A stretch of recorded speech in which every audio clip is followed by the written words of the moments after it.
விஜயகாந்த் அவர்கள் இறந்து கிட்டத்தட்ட 25 நாட்களுக்கு மேலாகியும் அவருடைய சமாதிக்கு வரக்கூடிய மக்களின் எண்ணிக்கை நாளுக்கு நாள் அதிகரிச்சுட்டே கொஞ்சம் கூட குறைஞ்ச பாடு இல்லை.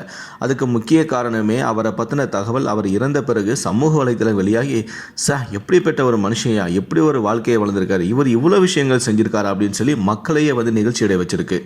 அந்த வகையில் தான் தற்போது ஒரு புதிய தகவல் ஒன்று வெளியாக இருக்குது. அதாவது என்ன பார்த்தீங்கன்னா, விஜயகாந்த் சாருக்கு ஒரு கையில் எப்போவுமே ஒரு டேப் ரெக்கார்டு வச்சுருப்பாராம்.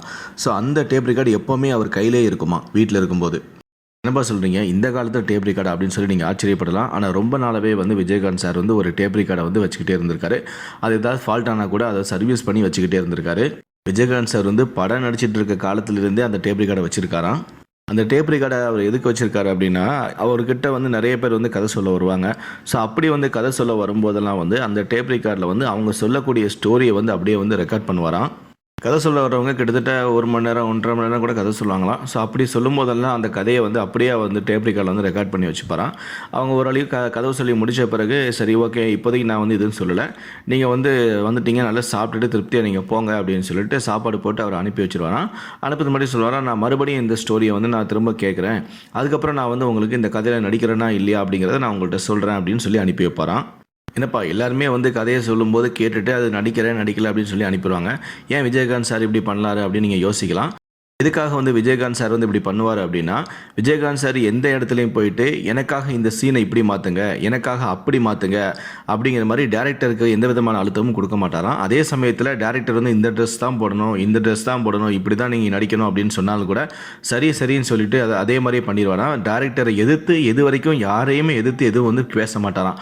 ஸோ அதனால் அவருக்கு பிடிச்ச ஒரு கதை, அந்த கதையில் நமக்கு கரெக்டாக இருக்கும், நம்ம அந்த கதையில் நடிக்கலாம் அப்படின்னு சொல்லி அதை திரும்பவும் அதை கேட்கும்போது தான் அவர் உறுதியான ஒரு முடிவை சொல்லுவாராம்.